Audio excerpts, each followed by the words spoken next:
Ladies and gents, the Rhyniognatha, aka the Sky Giga, has finally arrived to ARK Survival Evolved.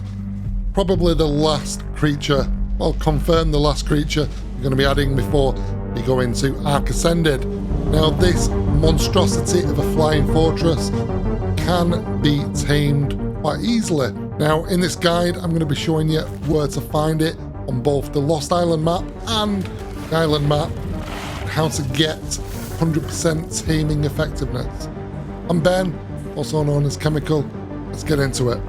Okay, so before we go diving in and finding one, just be aware that the taming process is going to require 5 random resources. This could be a Quetzal egg, Giga egg, black pearl, pretty much most dishes, element, even Carchar eggs. I'll put a full list in the description so you can take a look. So before you go and try taming one, I do recommend you get all these resources together. Now, spawn rates are as rare as Gigas.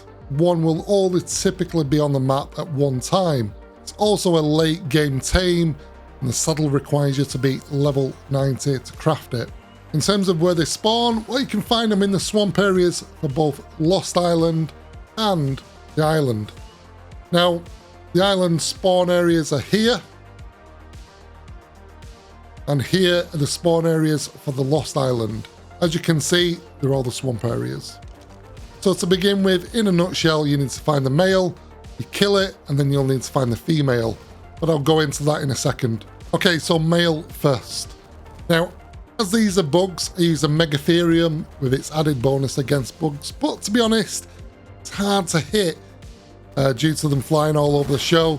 It will also fire resin that disables your dinos, making it even harder. So the easiest method by far is to stay on your mount and use the net gun as they swoop. Once they're on the ground, kill it by any means necessary. As soon as it's dead, go into the inventory and then you'll find a pheromone. By default, the spoil time is 8 hours as standard.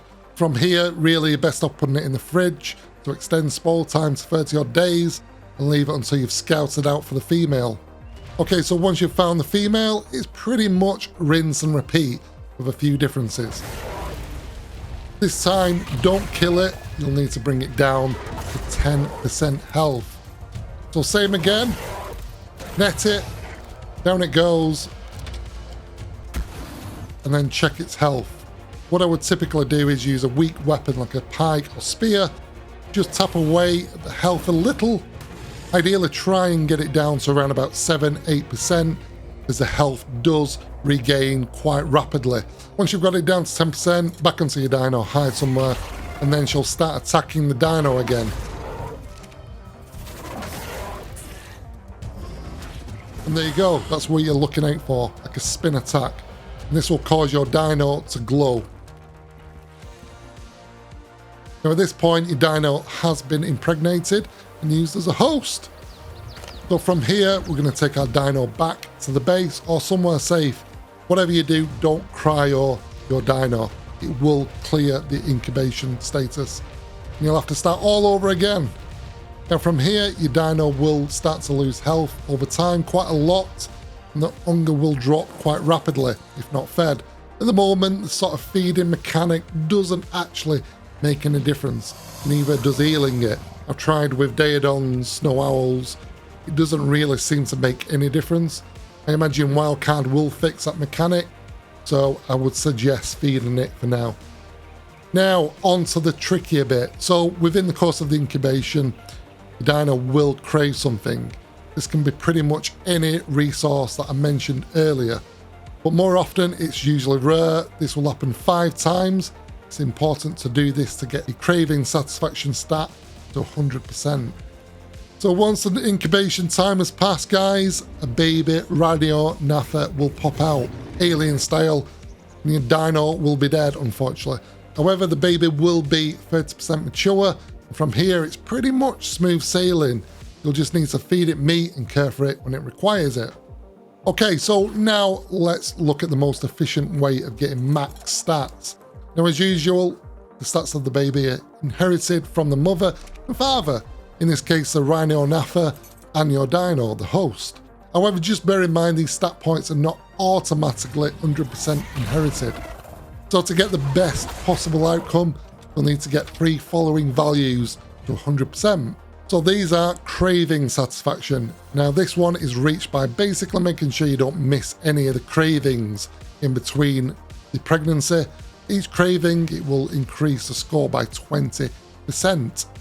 Okay, so the next one is the egg quality. Now this is based on the Rhyniognatha's level. It starts off at 25% as a base rate, and then it increases as the Rhyniognatha's level increases. So a max level will give you a max effect, 100%. And finally, the host size quality. So this is the drag size of the host creature. Now for your dino to actually even qualify for the impregnation, it needs to have a weight of no less than 300, which is like a trike, for example.